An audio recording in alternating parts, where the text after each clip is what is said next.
Welcome everybody, it's great to be here again, and we're just going to open with a word of prayer. Our Father God, what a joy and a privilege to meet together in your presence and to welcome you and to praise you, to lift up your name before all created beings. Father, we thank you for your guidance, that you've brought us back together again this Sabbath, and we pray that as we open your word, your Spirit will guide us and lead us into all truth. And we pray this in Jesus' name. Amen. So, last week we looked at the timelines having to do with the day and hour and month and year of Jesus' coming. And we looked at that verse that said, "No man knoweth the day or the hour." And we showed that that can be read in a different way. That doesn't mean no one knows, because that means the angels don't know, Jesus doesn't know, which is highly unlikely at this point. And we saw that it could be read, maketh known. No one makes known. Only the Father, the one true God, has the authority as creator of all life and all things to make known the day and hour when Jesus is going to return. Proclaim it. Yeah, to proclaim it. And he made known the exact hour, day, month and year of Jesus' first coming, and it would seem unlikely that he wouldn't give us the same information for the second coming, which is the first coming was the end of the sin problem, the second coming is the end of the sin problem in toto. Yeah. Right? Never going to raise its head again. End of Satan, end of all those who are unregenerate, end of all pain and suffering, death. It's all gone, finished. And all we have is eternity of joy and love in the presence of our Father and his wonderful Son. So there's a timeline, and a few questions that we had last Sabbath after the meeting, and I think even at the end of the meeting, was, well, what are the things? What's our expectations?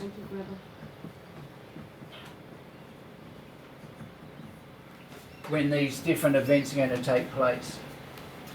And the time frames we are looking at is the 2300 days. And you'll remember that this was 2300 evenings and mornings, Arab Boker, same as in Genesis chapter 1, and the Arab Boker was the first day, the Arab Boker. So it delineates the 24-hour period, as opposed to the word Yom, which is also a word for day, but that could be an indistinct day.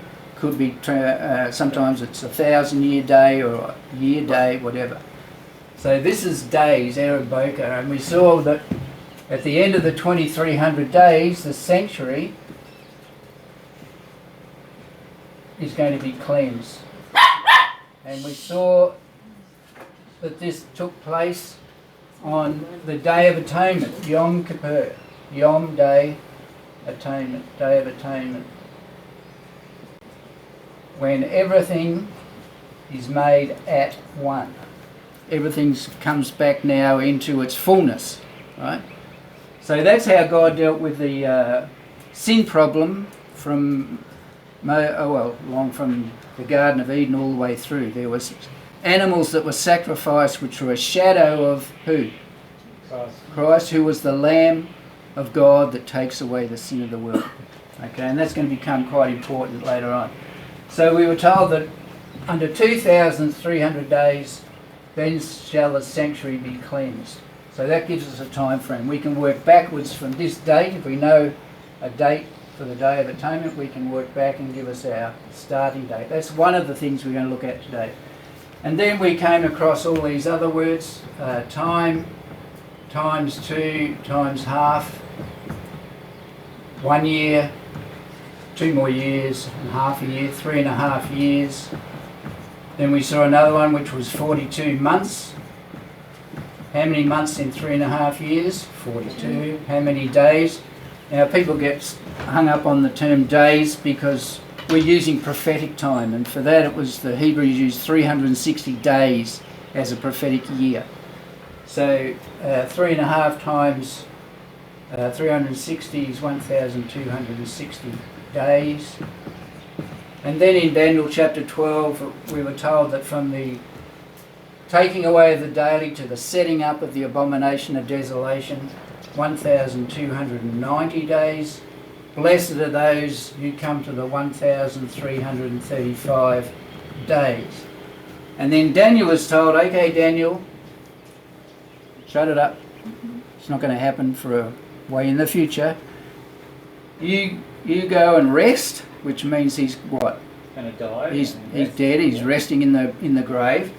And it says, and at the end of the days, which is what this is talking about, days, at the end of these days, what's he going to do? He's going to rise. And stand in his place. Stand in his place, yeah. So when do the dead in Christ rise? When Christ comes back, before we're taken up, the dead rise first. That's right. So it's the second coming of Christ. So that's what delineates this point. The second coming of Jesus. Okay? So that's the overview of what we've been studying, what we're looking at. Alright. So this period here, I don't want you confused by the math, I'm just going to give it to you. So there's 2,300 days, and then from here right to Yom Kippur is 1,330 days, and there's a 5-day period after that. Don't want to confuse you with that right now. But it says the man of sin, the Antichrist, he has 1,260 days. From the abomination through to the end is 1,290 days. So there's a 30-day period here and there's a 40-day period here. Okay? That's how it sort of works. But God has given us countdowns, like he did with Noah, like he did with the children of Israel in the desert, like he did with the 490 years, Daniel 9, for the coming of the Messiah. He gives us countdown time. So this is one. So are there signs we can find that are going to delineate this? Because if once we know this, then we can count down to this. Once we know this, it's full on. Okay. Right. So from here to here is 970 days, which is 2 years, or a little bit more than 2 years. 2 years, 8 months and 10 days. So 2 years, 8 months, 10 days. From that point to that point. Funny that from that point to that point is 3 years, 8 months and 10 days. Why did God pick these days? Why, there must be a reason. You could have picked any number and come up with an end, but somehow he gets it working so that it's the same, just a year difference. Okay. So the date we put on this point of view here, and you can go back to last week's session to see what it is. And if it was a long session last week, it went for like 2 hours, but just skip forward to the last 40 minutes and you'll get all this setup information. So the date we got for here was the 27th of the 9th, 2031. Because that's the next time Yom Kippur is a high day. It falls on the Sabbath, a high day. So we come back from the 27th of the 9th, 231 days. So it's irrelevant what calendar you're using because it's working in days. Right? So it doesn't matter if it's Gregorian or any other sort of calendar. You're counting back 2,300 days and you come on our calendar to the date, the 9th of June, 25. A year away. Could be the start of this process. Could be. And I say could be because this is the part that's indeterminate. You know, it could be that date, it might be a different Yom Kippur that it starts. But I'm saying the process is what the Bible reveals to it as to how we get to the end, whenever it is. So God gives us an expectation of that, and then 970 days later, on the 1st of February 2028 is going to be when this signpost comes into being. And that's what we're going to look at today. What's this signpost? How do we know when that comes? What's this signpost? How do we know when that comes? And then how does that give us sense of purpose and fulfillment when we understand Jesus is coming? Because we're not going to be fluffing around in those times. No. When we get to, especially when we get to this time, it's going to be, forget everything and run.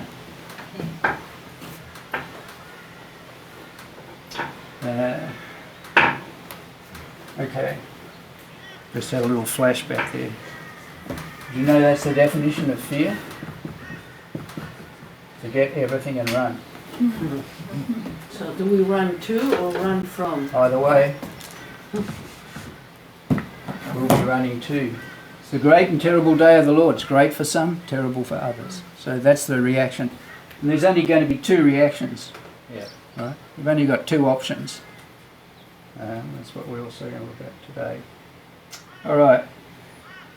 So that's just laying the groundwork of where we're going today. So turn to Matthew chapter 24. Yes. And as I said in the past, all the prophecies has to be exact. God's not about partial fulfillment. Right? It's got to be fulfilled or it's not from God. That's how he proves who he is, because he can show the end from the beginning. So keep all that in your mind. Sometimes when I'm talking you'll see me point, and I'm pointing to what I've already written there, but it's not there anymore, so don't worry about what my hands are doing. It's just in my head. Okay, Matthew 24, and most of us are familiar with this passage. But I just want to get a few things in context. Matthew 24 verse 1, and Jesus went out and departed from the temple. What was the temple?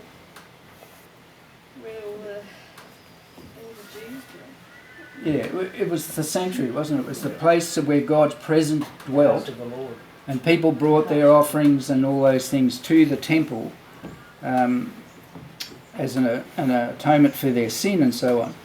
But in Jerusalem was a pretty small town in reality, but they built this temple which was huge, and it was made out of white marble with gold inlay. And as you came over the hills and you hit Jerusalem, all you could see was this bright, shining edifice in the middle of town.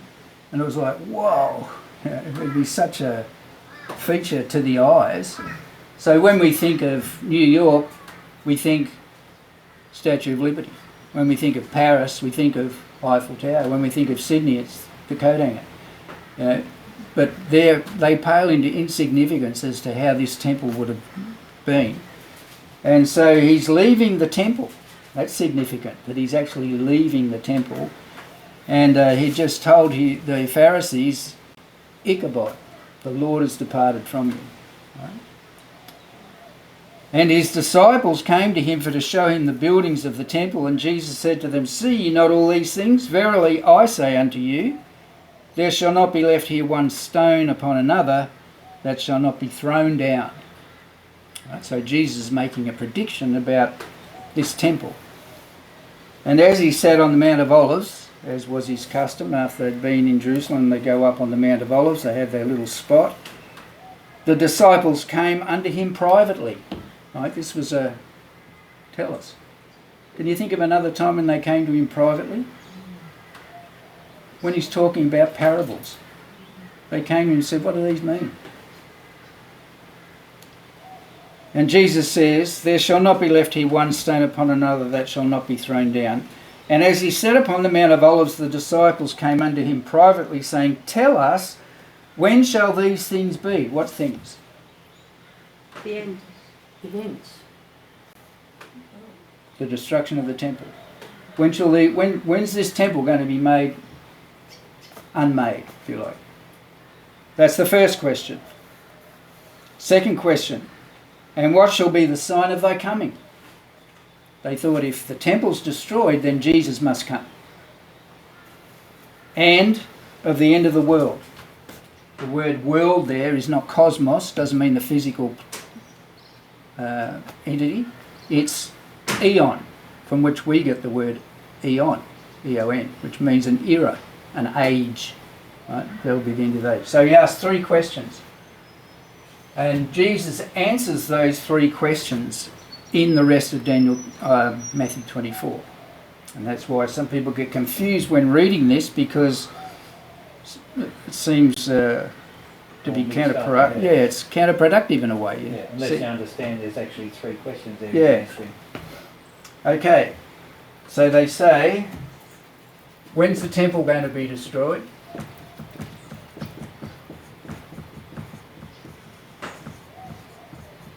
That's question 1. Question 2, when's the second coming? Question 3, end of the age. Really important. First thing Jesus says, verse 4, he said unto them, take heed that what? No man deceive you. No man deceive you. So, false Christs, he goes on to explain.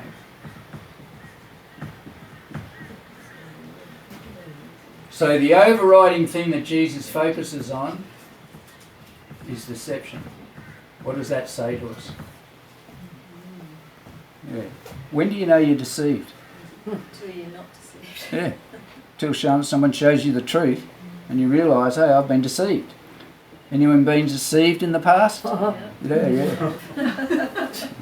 And if you don't believe you have, you still are. Right? So that's the temple destroyed, second coming and the end of the age. Let no man deceive you, for many shall come in my name saying, I am Christ, and shall deceive many. So that's the first point. You'll hear of wars and rumours of wars. Don't be troubled, for all these things must come to pass, but the end is not yet. Sorry. Nation shall rise against nation, kingdom against kingdom, and there shall be famines, pestilence. So we'll call these natural disasters, if you like.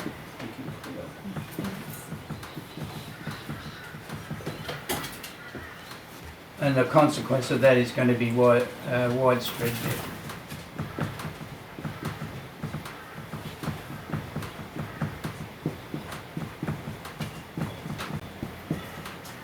And then he goes on to say, verse 8, he says, all these are what? The beginning of sorrows. In another place it's called birth pangs. And any lady who's had a child will know what a birth pang is. Carry it for 9 months and you can't wait to get rid of it, and then you feel the birth pain and you say push it back in. Push it back in. Don't let it out. But we know that once the birth pangs start, what's the consequence? Can't stop it. Can't stop it. Does it get more intense or less intense? More intense. More intense, until ultimately you have deliverance, hopefully. So these are the birth pangs, these here. So he says, when you see these, don't be concerned. These are the birth pangs. This is not the big deal. This is the start of it. Verse 9. Then there's going to be widespread persecution. They'll deliver you up. This is the church being persecuted, God's people. And not only persecuted, what? Killed.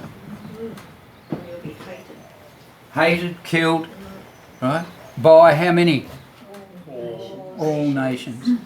So a believer is going to be standing under intense pressure, because all the nations are going to be wanting you put to death. You're going to have to make a stand, right? Individually. You can't depend on the preachers or anyone else. You can only depend on Christ. And that's what this is all about. Your relationship with Jesus is going to be the catalyst or the thing that gets you through this terrible process. That's why it's so important. So don't depend on your spouse or anyone else. Study it for yourself and make sure you're clear on what it's all about. Verse 10, and then shall many be offended and shall betray one another and shall hate one another.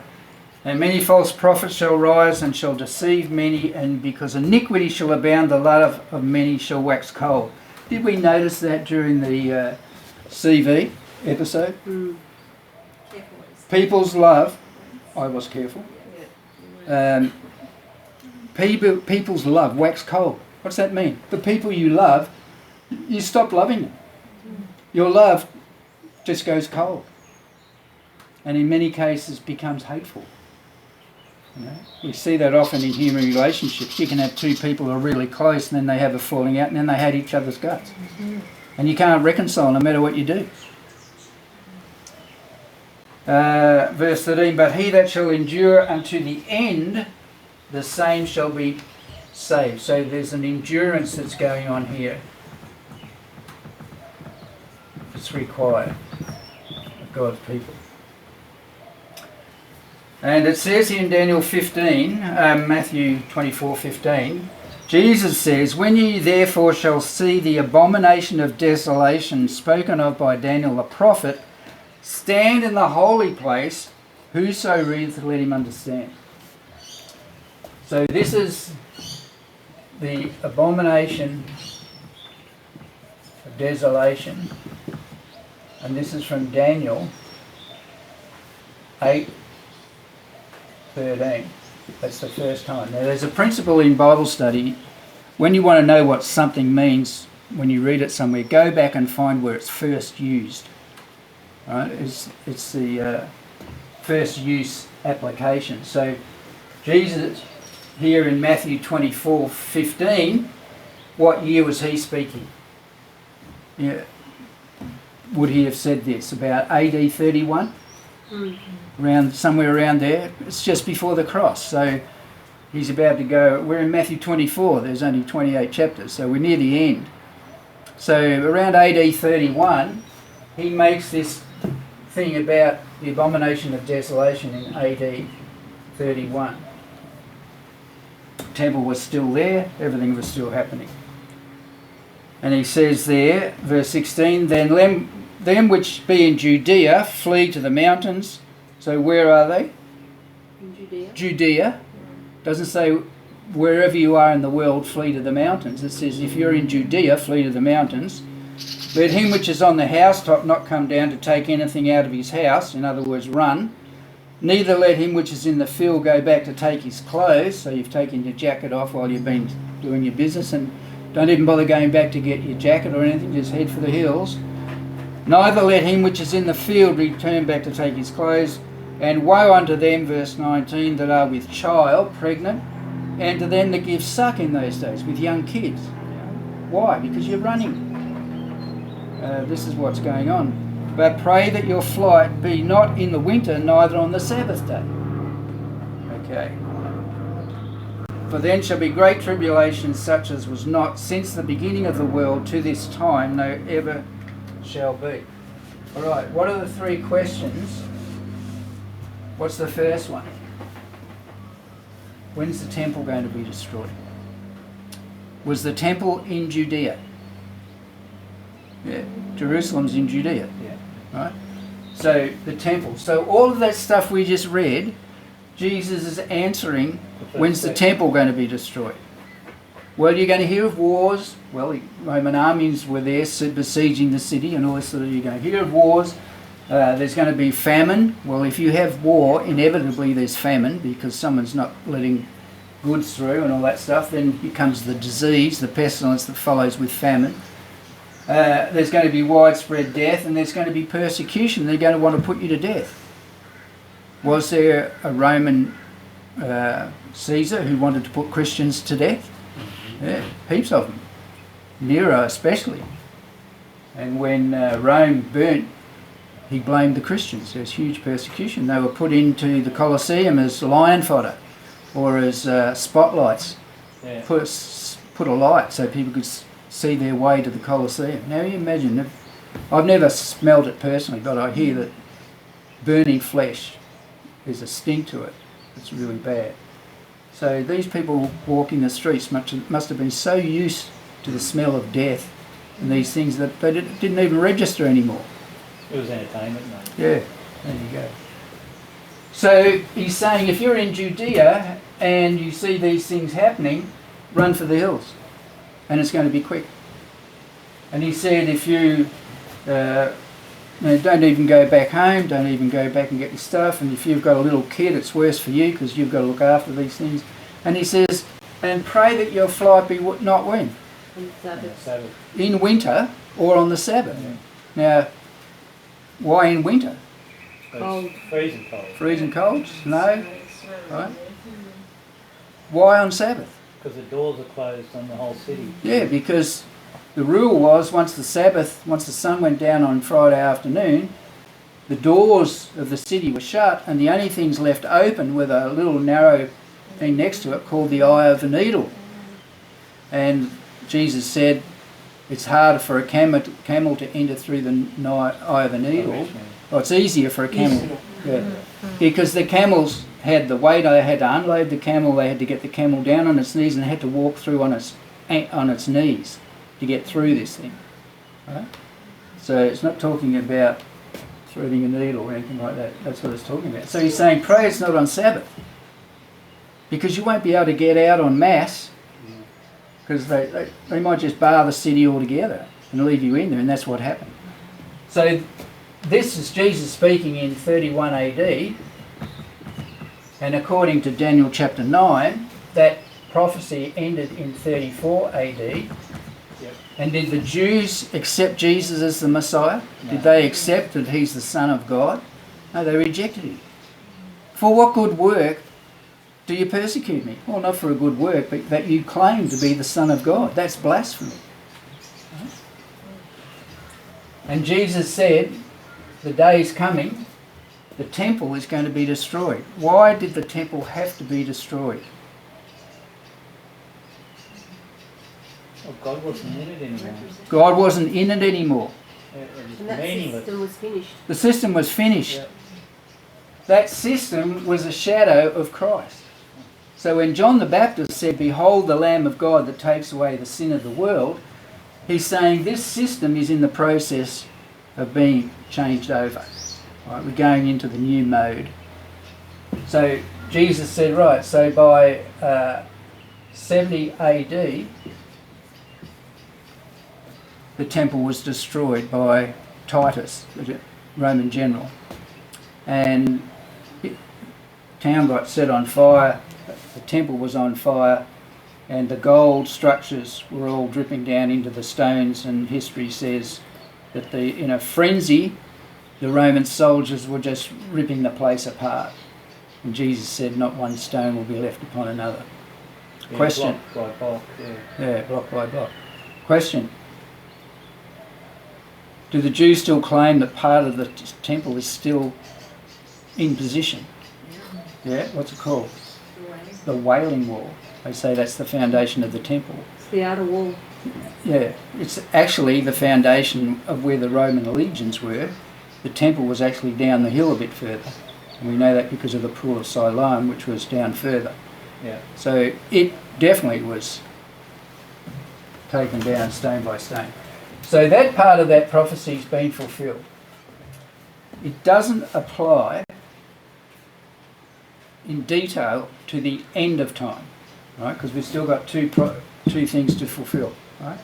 So it doesn't matter to me whether it's on the Sabbath. I can run for the hills.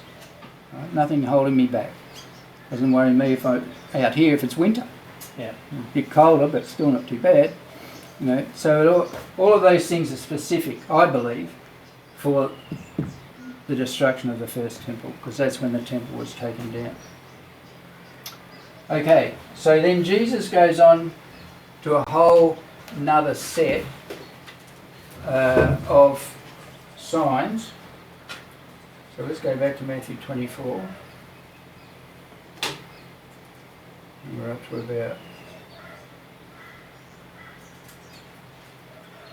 verse tribulation. So Jesus is now transitioning in his discussion because he's talking about this time of tribulation.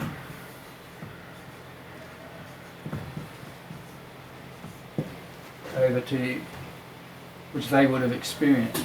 And except those days be shortened, no flesh should be saved, but for the elect's sake those days shall be shortened. Those days were shortened for the elect's sake in Jerusalem. You know what happened? They were being surrounded by the general Titus, and he was just about, they'd been besieging the city for a number of years, so he was just about to go in and take it. People inside had resorted to cannibalism, eating their own children and all this thing. And then he got word that, who did I say, Titus? No, not him, Vespasian, the guy before him. Tiberius. Anyway, he got call or word from Rome that Caesar had died and he was going back to try and claim the throne for himself. He got the throne, sent his son Titus, who was now a general, and he carried on. So when the Roman armies withdrew, all of a sudden, the Jews in Jerusalem pursued them, got out. While the gates were still open, all the Christians who were in Jerusalem got out and headed north. Was it Berea they went to? Anyway, a little town further north, they escaped. The Jews all came back. The Romans then came back, sacked the city. Everything was over. But the Christians got out. So the days were shortened. The days of the siege, in a sense, were shortened for them because they were able to get out and escape. Then if any man say, you lo, here is Christ, or there, believe it not. So we've moved to this question. And it starts similar to this: false Christ, wars, natural disasters, widespread death, the beginning of sorrows, the birth pangs. So all of that's carrying on. The persecution's carrying on, the tribulation's carrying on, but even more intense. And he says, verse 24, for there shall arise false Christs, false prophets, and will show great signs and wonders, insomuch that if it was possible, they shall deceive who? The very elect. So there's a group at the end called the elect. Behold, I have told you before. So if they say he's in the desert, don't go. He's in the secret place, don't go. He says, for as the lightning cometh out of the east and shineth even to the west, so shall also the coming of the Son of Man be. Question. At the destruction of the temple, did Jesus come? No. So we've obviously moved on from the answer to this question, because now he's saying, when I come, it's going to be like a flash of lightning from east to west. It's going to be bright. It's going to be audible. For wheresoever the carcass is, there will the eagles be gathered together. Right, so he says, immediately after the tribulation of these days, we've got the sun, moon and stars.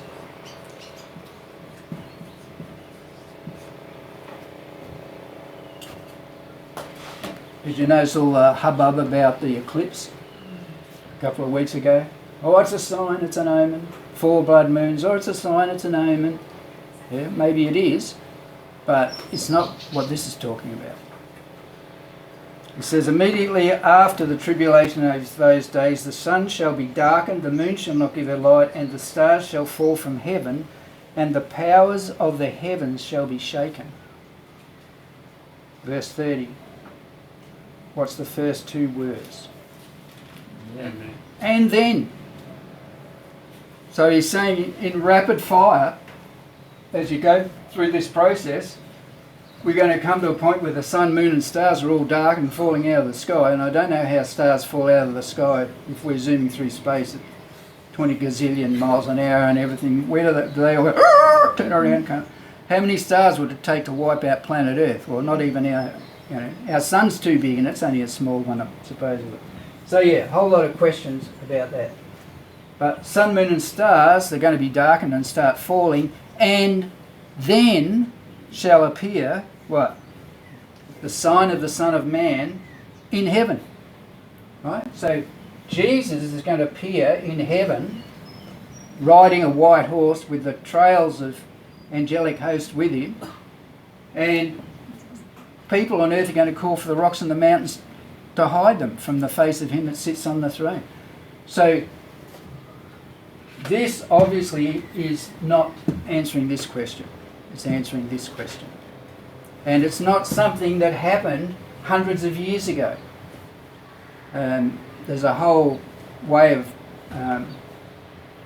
studying prophecy called the historicist method, where everything's been done in history. And the darkening of the sun happened over in America, the darkening of the moon turning blood. They saw the stars falling on the dark day, 1833. It's already happened.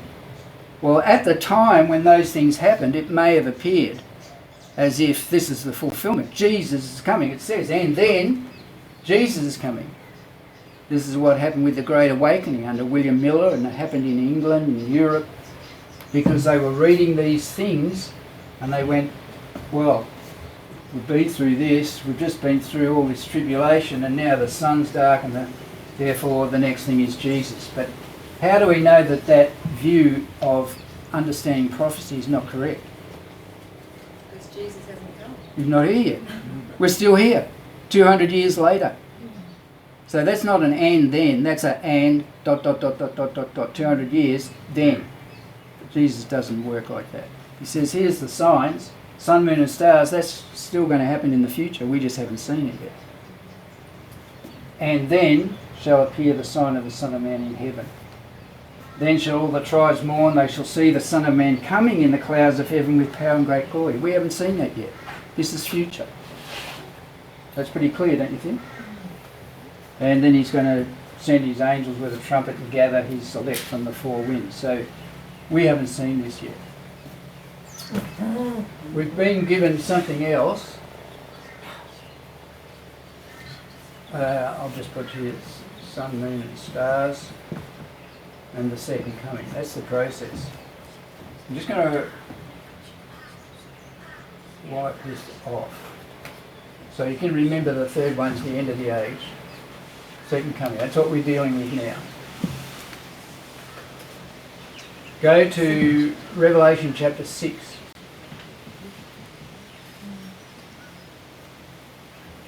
And sometimes I've got to give a lot of background to make the end understandable. If I just went straight to it and says, oh, here it is, then turn around and say, well, how did you get to that? So I'd rather get you there first and then you can answer it yourself.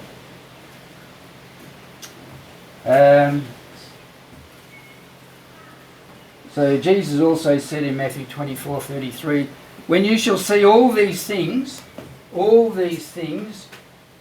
know that it is near, even at the doors.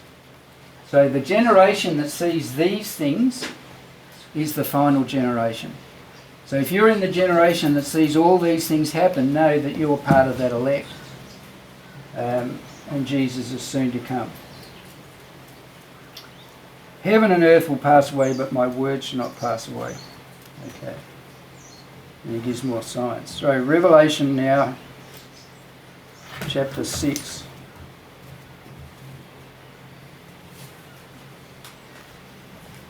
Okay.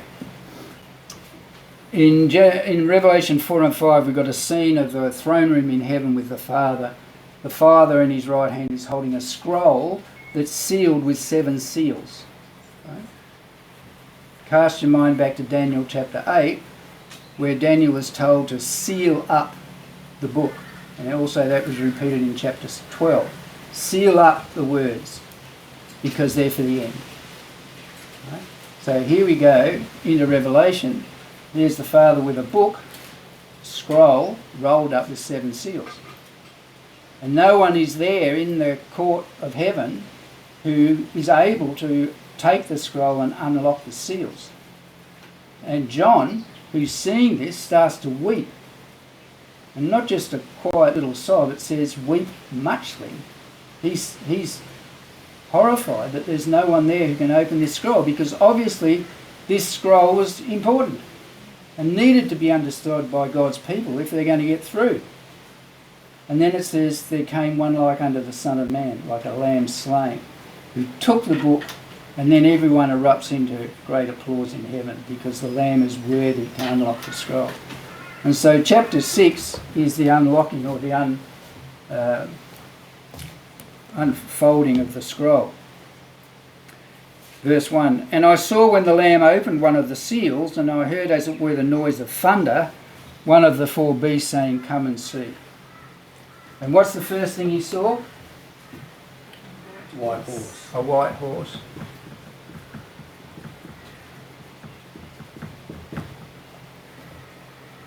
And he that sat on him had a bow, and a crown was given unto him, and he went forth conquering to conquer. Verse 3, when he opened the second seal, what did he see? Verse 4, Red horse. a red horse. And what was this red horse going to do? Take peace from the earth, that they should kill one another. Right, And a great sword. so this is war. Red for blood. Verse 5, third seal. What's that colour horse? Black. And what did that represent?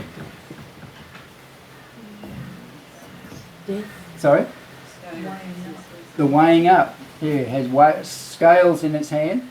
And how much was a loaf of bread? A day's wage. So that's a $300 or $400 loaf of bread. Pretty expensive. So this is famine, high inflation, all of that sort of stuff. The fourth seal, he saw another beast. Saw another horse. What colour? Pale. It's not white. It's actually pale green. It's the colour of death. So if you've seen dead bodies, you know they go that sort of pale off colour. And this is death.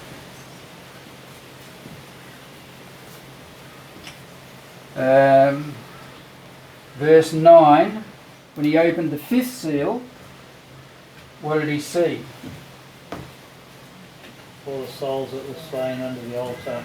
Right, so he saw martyrs.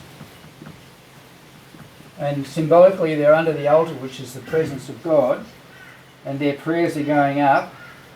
And they cried, how long, O Lord, holy and true, verse 10, dost thou not judge and avenge our blood on them that dwell on the earth? So they're saying, how long is this going on for? And it says, verse 11, white robes were given unto every one of them, and it was said unto them that they should rest yet for how long? Yeah, a little season. A little while longer. Hang on, boys, we're almost there. Until when? Their fellow servants also and their brethren that should be killed as they were should be fulfilled. So they're talking about end time martyrs now. So they've been martyrs all the way through. Jesus says, right, you just got to wait a little season until this new batch are done. Verse 12, the sixth seal, what was it? A great earthquake. And the sun became black as sackcloth and the moon became as blood. That gives you an indication of how the moon could be darkened and the sun could be darkened. It's a consequence of a great earthquake. What happens at a great earthquake? All the stuff going in the stratosphere. And yeah, all the dust and sets off volcanoes and all that sort of stuff. So this is natural disasters going berserk. Verse 13, and the stars of heaven fell unto the earth, just as a fig tree casts her untimely figs when she's shaken of a mighty wind. And then it says, and the heaven departed as a scroll when it's rolled together. Okay, so here's a scroll and I stretch it out. This is how God said he's made the heavens like a tent stretched out. Now this heavens are going to roll together like a scroll rolling up. So it's not splitting in the middle and going out that way, it's rolling up. Right? Yeah, so it's coming together that way. It's not coming that way. I wonder if the Milky Way is the rift. Don't know, could be. And what happens as a consequence of that, every mountain and island are moved out of their places. All right, this is a massive earthquake, the whole place. And the kings and all those guys call on the mountains to fall on them, saying to the mountains and rocks, fall on us and hide us from the face of him that sitteth on the throne and from the wrath of the Lamb. Who sits on the throne? The Father. And from the Lamb. Where's the Lamb? He's on a white horse leading out the heavenly host. So when the scroll is rolled back, what can they see? They can see the truth. Yeah, they can see the truth. Yeah. Yeah. No one's going to be denying it now. Yeah, that's it. Because they roll back and what they see, the footstool of God. That's what we are. Right? And they see his throne. This is phenomenal. This is like freak out material. And they see the Son coming as King of Kings and Lord of Lords. Behold. Yeah. No longer, his position as sacrifice, he's fulfilled at the cross. His position as high priest, he's fulfilled at the second coming. He now takes on his heavenly royal robes and comes to the earth as King of Kings and Lord of Lords. So he's been through these 3 phases of ministry, which he had to do. So now it's martyrs. And then the final one was the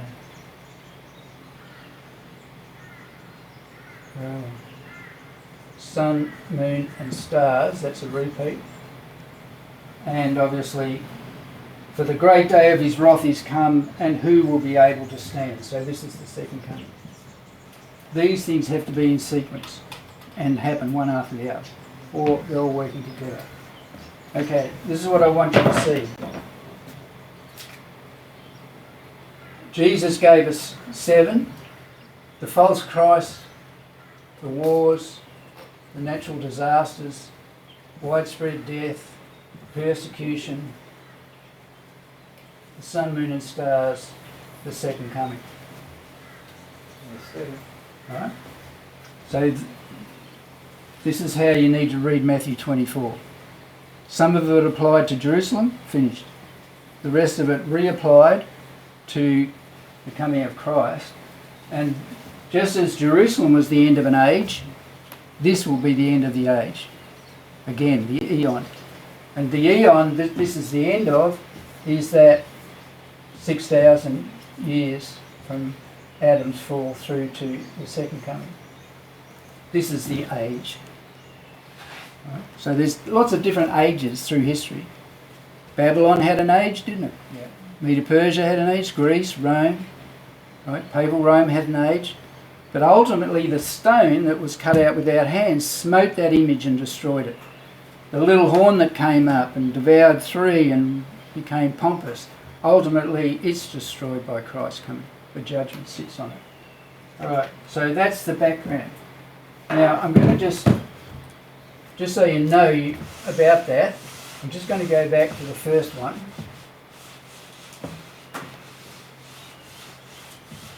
Because this is the one I really want to focus on. Many Christians believe that the white horse is Jesus. Why would they think that? Because it's white, denotes purity, and he's given a crown when he becomes king and he goes out to conquering sin, right?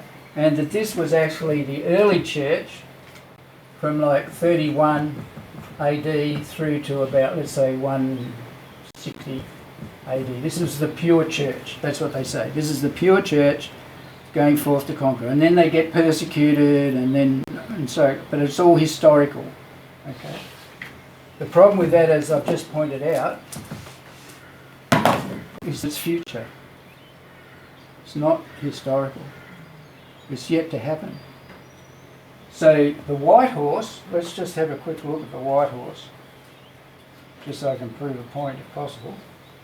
So the word for white is leukos in Greek. Leukos, from where we get the disease leukemia, which is the destruction of white blood cells. Yeah. And so the person looks pale, don't they? Yes or no? Mm-hmm. Yeah, okay. Yes. So this is leukos, and it means, in the Greek it means white or bright.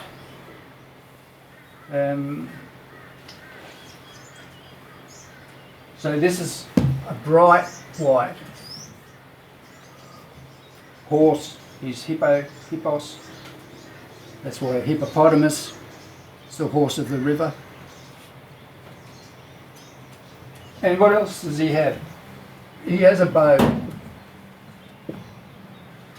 And this will knock you out. The Greek word is toxon. What would happen, this word toxon can relate to both bow and arrow. And the bow was a symbol of warfare. And the arrow they used to dip in poison, from which we get toxon. And so when they shot the arrow and it hit someone, they got infected with these toxins. Toxin. Yeah. So, Like a needle. yeah. Well, I didn't say it. Someone else said it. So this white horse rider has a toxon. Okay. Right, so, because I always thought when people were saying that was the, you know what, that was that, but you've always said that it's not. No, I'm just saying there's a connection there, isn't there, obviously? Yeah. They're using something, Yes. right? That means stage 1 too. Yeah. There's more stages coming. Exactly. And he's given a crown, and this word here is Stephanos, which was the victor's crown given to someone like at the Olympics. It was the woven wreath that was placed on the head. Pharaohs would wear them, generals would wear them. They were gifts given to acknowledge their importance. So it's like a victor's crown. So if he's given a crown, what does that imply? Someone gave it to me. Someone gave it to him, but it means he didn't have it before. Right? So he's going to get a crown given to him by someone, which is not identified. So that's really important. So I'm just going to put the word here, given. That's the key. He didn't inherit it, whatever, he's given a crown. And that's opposed to a diadema. In the Roman times it was a blue And under the crown. gown, that signified that they were rulers. So this is from which we get diadem. So this is a winner's crown, this is a ruler's crown. So he's given a winner's crown. And he goes forth to conquer. Conquering. The word here is nikao, this will play out, which is taken from the root word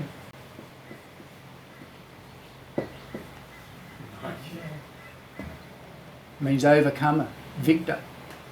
Right? Isn't that interesting? Where do these guys get these names for their businesses?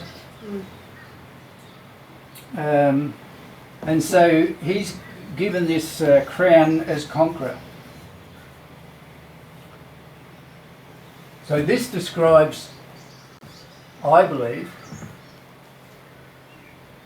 traits of the false Christs that are coming. So they're going to be empowered. And this conqueror, he's named by a lot of different names, but he's Antichrist, he's the false Christ, he's the man of sin, he's the lawless man, and in Daniel chapter 11 he's called, getting dyslexic here, King of the North. So go into Daniel chapter 11 from verse 31. And this is the last king that's talked of in Daniel. So this is the end time guy, King of the North.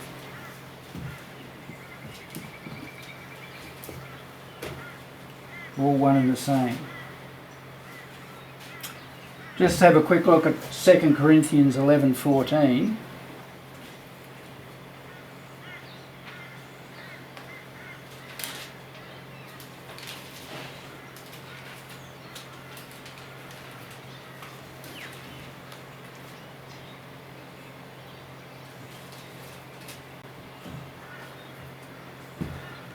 Jesus said, Paul saying, verse 13 of 2 Corinthians 11, he says, "For such are false apostles, deceitful workers, transforming themselves into who?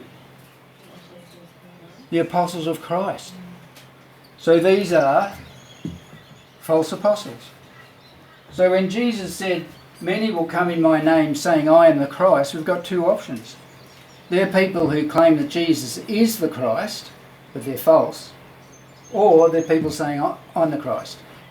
Now, if I stood here and said, I'm the Christ, you'd all laugh. Right? But if I said Jesus is the Christ and gave all this information that was false, then I'm a false Christ in that sense. I give her false information. So in this one it says that these apostles are deceitful workers, transforming themselves into the apostles of Christ. And verse 14, and no marvel, for who? Satan himself is transformed into an angel of light. Now the word transformed there is not metamorphosis. It's not the one we looked at before. It means disguising himself, masquerading, right? Personating. Right? Now the difference between impersonating someone and personating something. If you impersonate someone, what are you doing? You pretend to be like them.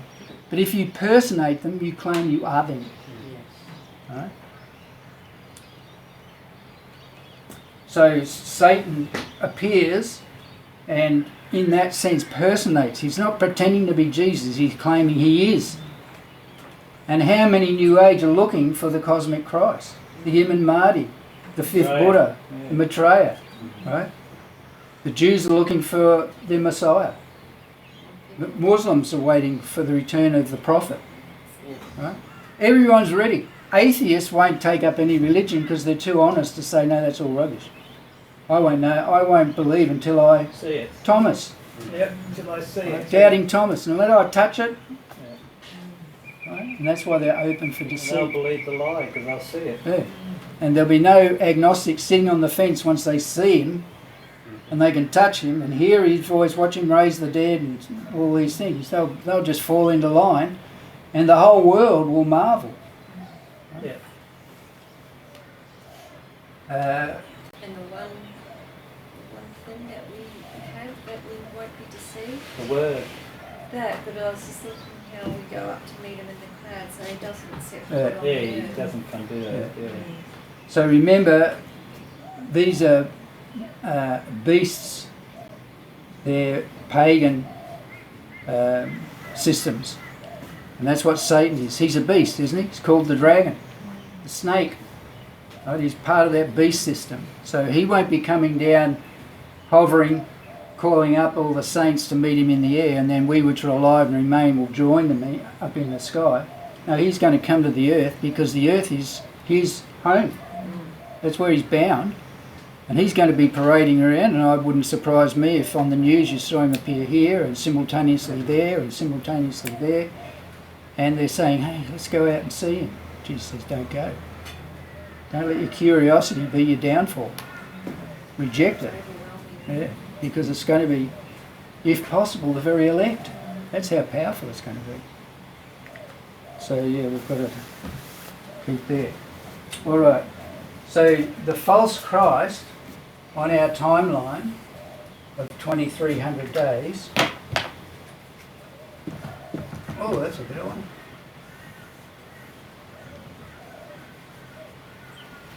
To me, the false Christ is the first sign. Yeah. Right? It's the first of 7 signs that Jesus gives. He's the false Christ. And there's going to be war and there's going to be pestilence and famine. Right? This is the beginning of the birth pangs. So what could we expect the event could be that would signify this point here in time? If this is what we know is going to happen, what could we expect to see happen where we'd go, oh, that's it? Aliens. Potentially? I think it would probably be the Pope getting some special rights and a position where he can maybe go out and do his stuff. Do his Yeah. stuff. Someone's giving him authority. Someone's going to give him some extra authority Yeah. through state, church and state. Yeah. He's got, like he did have back in the Inquisition time. Yeah. He had that, you know. So we understand from Bible history, Bible prophecy, that papal Rome becomes the dominant thing that goes right through till the stone hits it. Yeah. Right? So the false Christ, who has many supporting false Christ, but the main guy is the guy who's in head office here. Right? And whoever he is. It's just interesting that the current Pope is a Jesuit. First Jesuit ever to become Pope. So he doesn't have his allegiance to the Church or to Christ.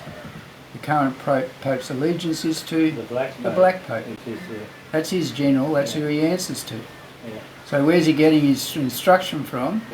Well, the Black Pope gets his from the old dragon, and he passes it down Yeah. and comes out to this guy. That would mean that even if the white Pope dies, doesn't change anything. No. They just put another white Pope in anyway. Yeah.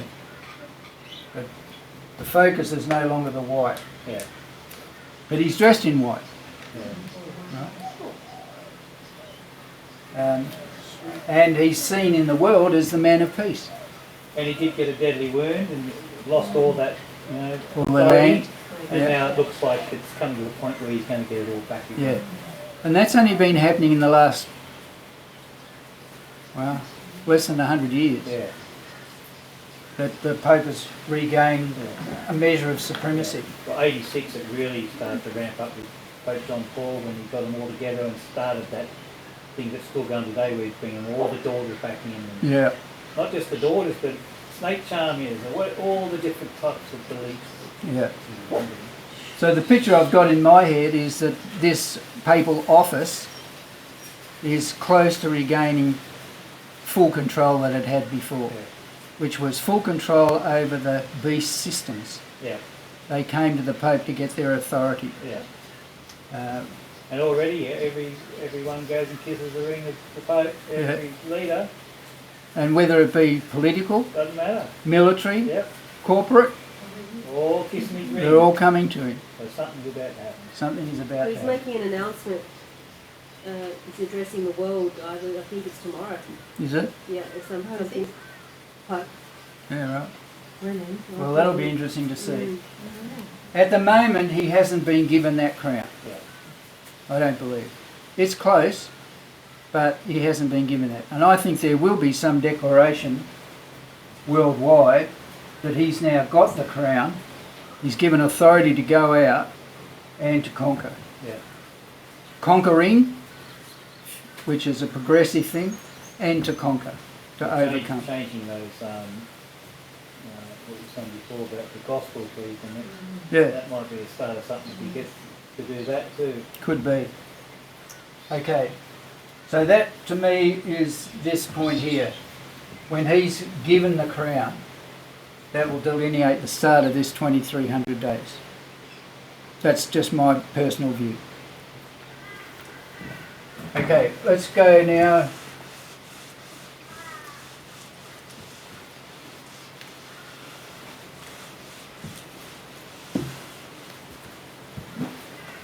to Matthew 24.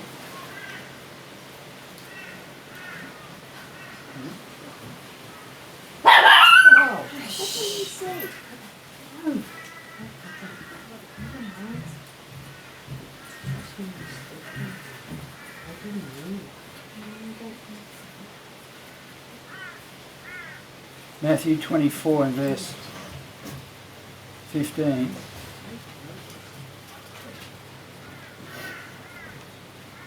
We read this just before, but I just want to...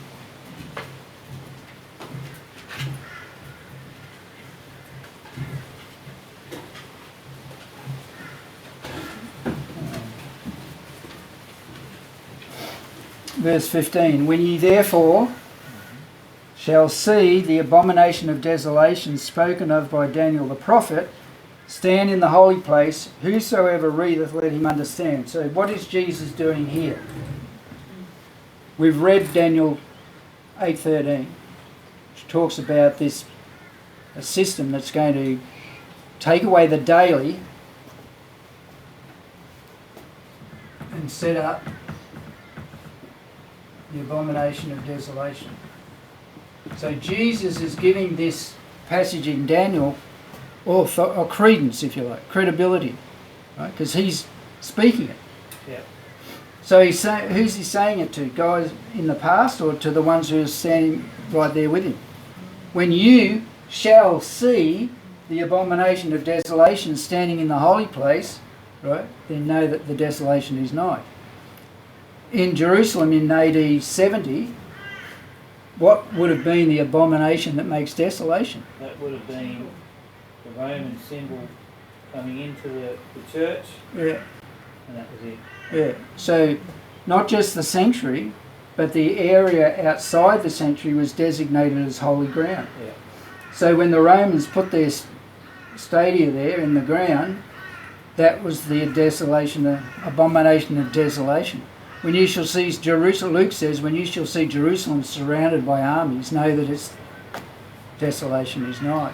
Yeah. So in AD 70, that, for the Christians, that was the symbol. Okay, well, this is the abomination of desolation. What's the daily? Daily sacrifice. Yeah, it's the continual. The continuous. Every day. So in Numbers 28 verses 2 and 3, let's just quickly go there so we can establish that's what it is. Numbers... They would lift hands in the morning and evening, wasn't it? Yeah. That's not Matthew, yes. No, we're now in Numbers chapter 28.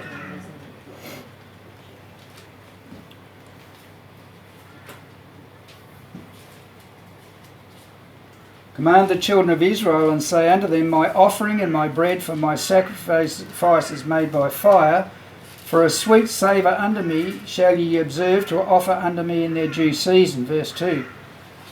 And thou shalt say unto them, this is the offering made by fire, which shall offer unto the Lord 2 lambs of the first year without spot, day by day, for a what? A continual burnt offering. The one lamb shalt thou offer in the morning, the other lamb shalt thou offer at the evening. So the morning sacrifice is about 9 o'clock, the evening sacrifice is about 3 in the afternoon. 2 lambs, one in the morning, one in the afternoon. 1 year old, perfect. So a 1 year old lamb, innocence. Right? Without spot or defect, no sin. So Christ was that lamb. So these lambs were a shadow of Christ, and they had to be offered continually, day after day after day after day after day, continually. Because it represented what? Christ, whoever liveth to intercede on our behalf. That's the continual offering. Jesus Christ stands before God and says, my blood. And whoever stands in the shadow of that blood is covered by the blood. Right? So that's the continual. So this system is going to take away that continual offering. In effect, what they're saying is, no, Christ is not the interceder. So the papal system has another interceder. Mary, a co-redemptress. Right? Blasphemy. She's in the ground asleep. She's got no idea what's going on. And they're claiming that she's the co. So this daily, the continual, that's the gospel. That's the good news. It applies to everyone of all time, no matter how many sins you've committed. It doesn't matter. He's there interceding for you. His blood is covering, right, all of your iniquity. In its place is going to be an abomination of desolation. What's an abomination? Something vile and disgusting. Interesting that that man, King of the North, is called the vile person. He's an abominable person.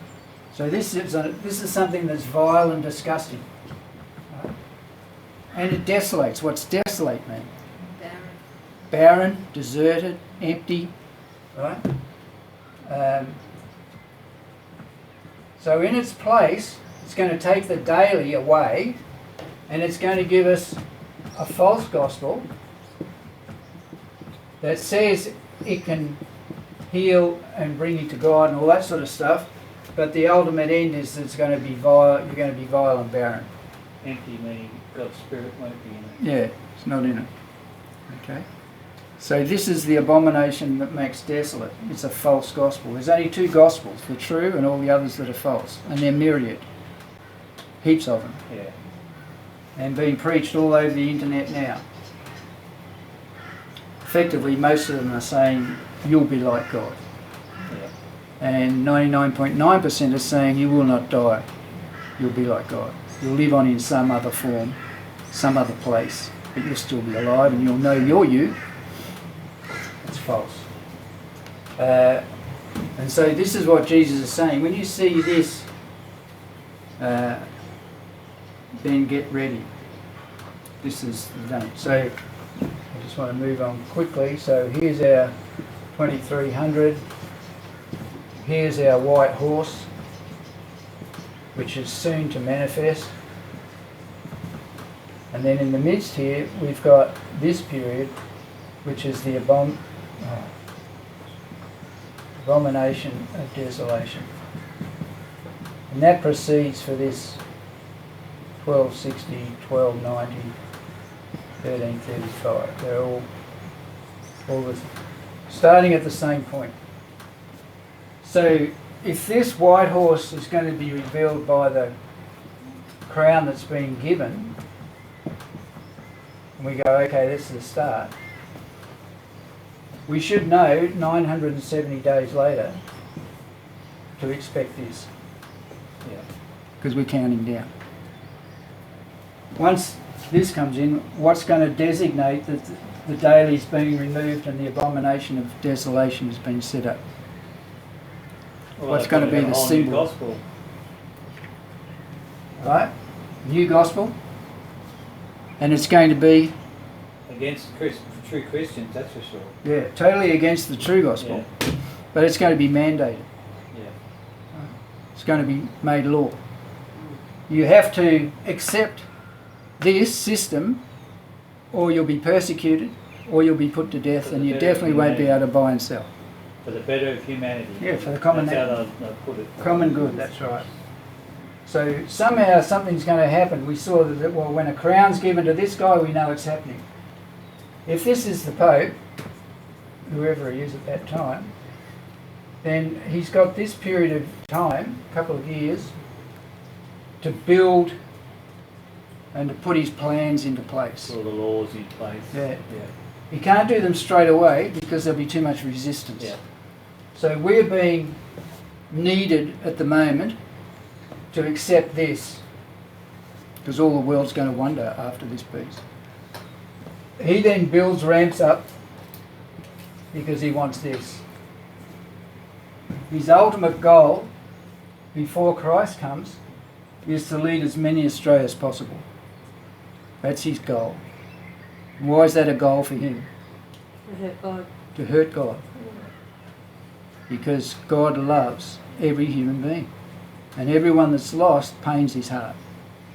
And so Lucifer, who hates God, acknowledges who he is, but trembles, but he just wants to hurt him as much as he can.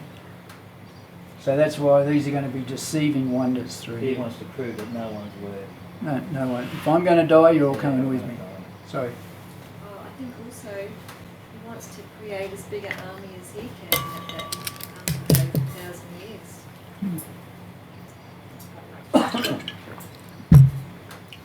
I think you're right. Get as many on his side as possible. Because his pride won't allow him to admit that he's wrong. And at that point, at that 1335 days, really the only people then that are going to be against that system are true Christians that understand the book. Yeah, So they're going to be hunted. yeah, Hunted. yeah. Not Okay, so is there an identifier? We've said, okay, yeah, this is thing. It's going to have to be, this one's going to be outlawed.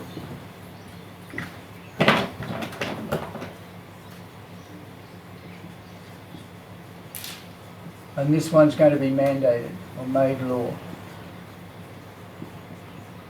And they'll pretend to be Christian by bringing in the Yeah. Noahide laws. Absolutely. Mm. Yeah, absolutely. So this is going to cause issues within humanity. Just like with the process we've just been through of inoculation, Yes. we saw there were groups who were outlawed. Yeah. You don't take it, you're a problem.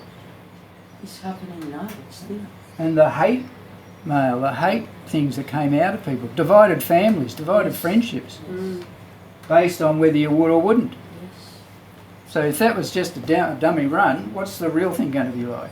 Right? Yes. So this is going to be outlawed, so all of a sudden you become a threat to society.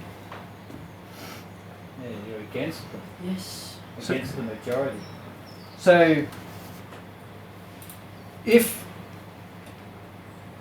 this guy is given the crown and authority to go out conquering and to conquer, and he says, right, we're going to mandate this law and this is going to be the mark, you're either going to agree with it in your head and go along with it, or you're going to maybe not agree with it but still go along with it in your hand. Right? Doesn't have to be a tattoo or anything, it's just, are you going to follow it or not? Many people took the thing, not because they believed in it or thought it was going to do any good, but they wouldn't have a job if they didn't. It was inconvenient if they didn't. Yeah. I just heard yesterday of a lady that was, she was unemployed and found a job, won 20,000 a year, but she had to have the vaccination. She said no, so she hasn't been offered the job. Of She course. lost it. Yeah, of And course. she was very well qualified for the Right. job. So these things are going to be legislated. Remember how it says the beast speaks through law Yes. and the enforcement of the law. So we have the Rome connected to the clay. So the clay, as in the days past, the Pope was the church, used the Roman armies, the beast armies, to enforce its decrees. That's why the Huguenots and the Albigenses and all of these different ones were persecuted. The Pope didn't have an army, but he controlled the Roman armies of Western Europe, and he used them to his advantage. And this is going to be the same in the end. He's going to use the armies, because it says in Daniel 11, he says that a host is given unto him. Yeah. They're giving him arms on his behalf. Right? And so imagine that, the power that he will yield when he's got all that. And so I think what's going to happen here, because this has to do, the whole thing has to do with worship. Who do you worship? Do you worship God or the devil? It's one of those two. Remember all those systems, it was the dragon who gave them their seat, their authority, and their power. So when they worship the beast, they're actually worshipping the power behind it, which is satanic. So this is going to be mandated, so it has to do with worship. And so God proclaims his authority as the giver of all law in the Ten Commandments. Right? So you can ask anyone, what are the Ten Commandments? Are they God's laws? And if you keep those laws, you go to heaven. Can we keep those laws? No. The bar's set too high. We can try and try and try, but we'll always fail. And that's the case because these tell us what God's character is like. So in the midst of this law, the fourth commandment has to do with the seventh day being a day of rest. It symbols our rest in Christ, our rest by faith in his grace. Right? And this one identifies who this God is. Let's just quickly look at Exodus 20 verse 8. I'll see some puzzle books. Exodus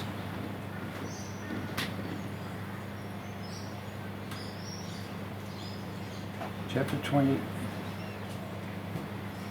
starting in verse 8.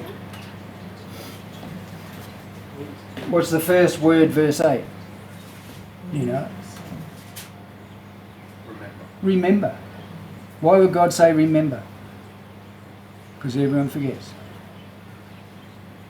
It was one of the main reasons that Israel was exiled both times, is for not keeping Sabbaths. Exactly. One sort or another, yeah. Yep. Remember the Sabbath day to keep it holy. 6 days shalt thou labour and do all thy work, but the seventh day is the Sabbath of the Lord thy God. In it thou shalt not do any work, thou, nor thy son, nor thy daughter, thy manservant, nor thy maidservant, nor thy cattle, nor thy stranger that is within the gates. For in 6 days the Lord made what? Heaven and earth. He's the creator. The sea and all that in them is, so all the creatures. He rested the seventh day, wherefore the Lord blessed the Sabbath day and hallowed it. So 6 days plus the 7. He's given also his title and his domain there as well. Like Exactly. he would a president, you know. Same I'll thing. write that in title and domain. This is who I am and this is what I rule over. Yeah. Right?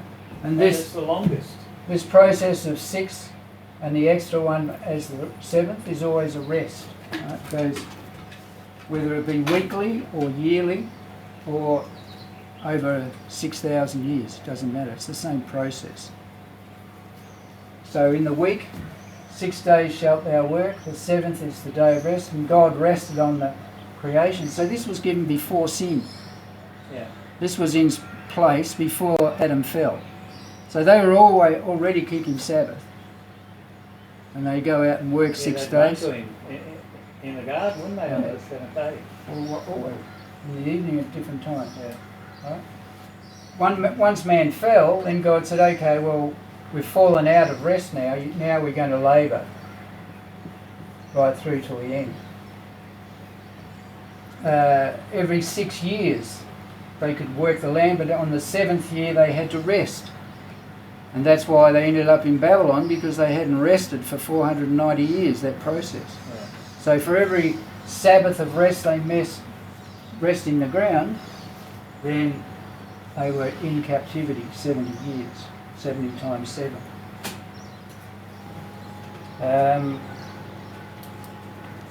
So the Lord blessed it and hallowed it. Okay, so this system, the Ten Commandments, are in process, and the 7th day is part of that process.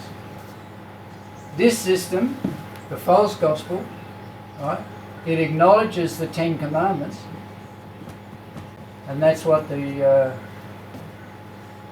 Republican rights are going to do if Trump gets in, restore the Ten Commandments, Bible, prayer, into public domains like courthouses, schools, all the rest. They acknowledge the Ten Commandments, but what they do, they say, no, not the 7th, the first day. Sunday. Yeah.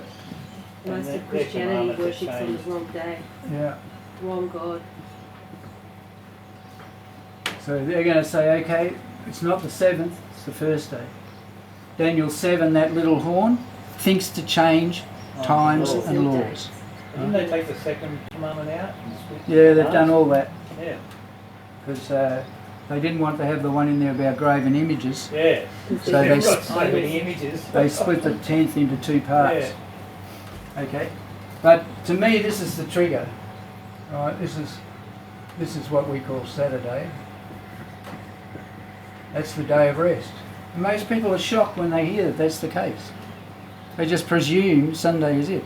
Yeah. How did we get a weekend? Well, Emperor Constantine proclaimed that Sunday was going to be a day of rest. And so the Christians were keeping Saturday. Now they had to keep Sunday, and that's how we got our weekend. But notice the transition. Saturday's the sport and shopping day. Mm-hmm. Sunday's the rest day. Shut the shops, all that. Yeah. And notice there's also a big movement about green Sabbath. They want to keep 1 day a week, no traffic, no business, Yes. to keep the pollution down and give people opportunity to spend more time with their families. Right? So they have all good reasons why they want to bring it in. And then at some point, this day here is going to be outlawed. Right, so those 6 days shall we labour and do all our work, but the seventh day, which is, they've now made Sunday the seventh day, haven't they, on calendars? Mm. Monday's the first day of the week. Right, so Another Sunday subtle is change. Yeah. Sunday's now the Sabbath, and if you have a group of kids using calendars where it's Sunday, Monday, Tuesday, that all swaps now. It's Monday through to Sunday. They go, yeah, okay, well that makes sense. So this day is going to be promoted as the day, and this one's going to be mandated. So as a believer, I can easily have Sunday off. No problem. I'm not accepting any mark or anything like that. I'm just following what Caesar's. Give unto Caesar the things that are Caesar's. But when they say, well, you can't, you have to work on this day, well, there's the line in the sand, isn't it? Well, no, I can't. It's like Shadrach and the boys. So I believe that what's going to happen here, this abomination of desolation, this false gospel, this mark of the beast, is going to have to do with worship, and the day of worship is going to be the key.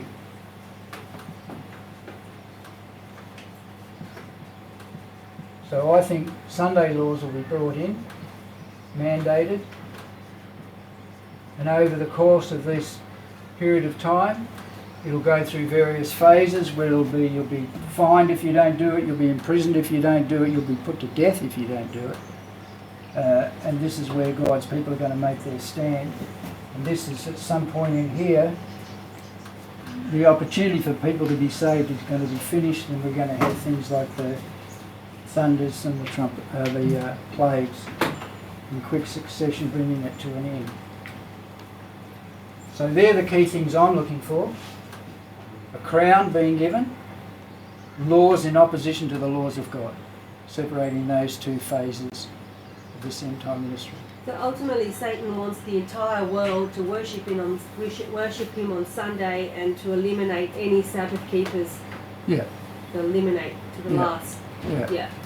Which he won't be able to do, because there's a group called the 144,000 who don't see death.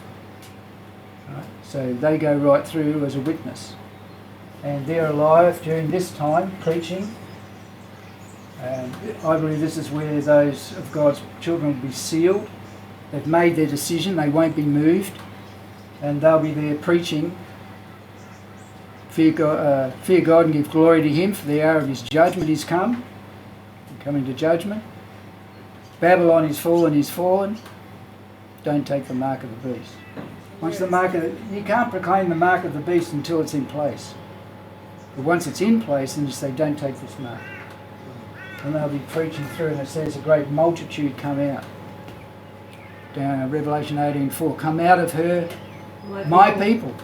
So in this system is God's people, worshipping to the best of their knowledge. New light comes, they're given that light, and they respond to that light, a great multitude. Which will be pretty exciting.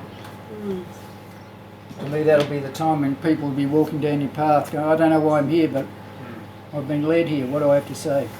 What do you have to say? Why am I here? Okay, well, let's look at this. All right. Does that sort of give you some more clues about where we're at, what we're looking for? Don't want to peak too early. It's not time yet. But when it's time, then we stand. That time frame is how many years? This time frame here, From where it starts to where Jesus comes. that's 1330 to there, and there's a 5-day period at the end that brings right through. So Doesn't it also say in Revelation? 3.5 years plus. Doesn't it also say in Revelation that the days will be also shortened then, otherwise there'll be no flesh left alive? Yeah, it does. Yeah. And how does that happen? I've got no clue. Yeah.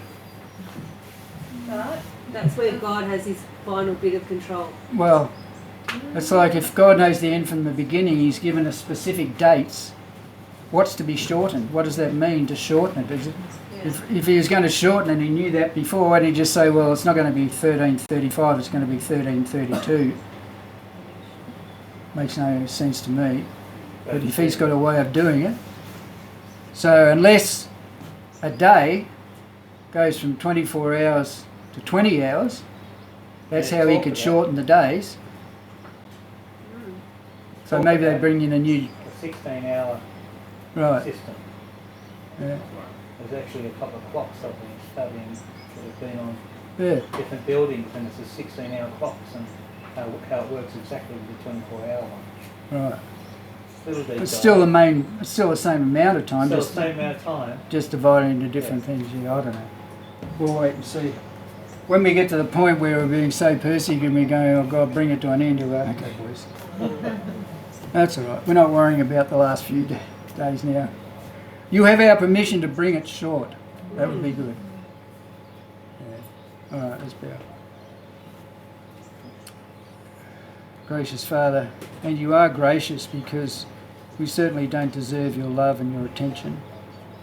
And we're so thankful that you've given us information. It's all there in the book. If we just study it and put the dots, join the dots. But can be confusing. But certainly, Father, let it not be disheartening as we see the time that's left. And if these dates are accurate, Father, may we now, today, be preparing our hearts for that time. To understand that we are ministers of your gospel, each one of us. It's not to be left to a paid clergy, but it's the priesthood of all believers. And that we have a mission and you have a purpose for each one of us. Reveal that to each of us, I pray, and guide us as a family through these times in Jesus' name. Amen.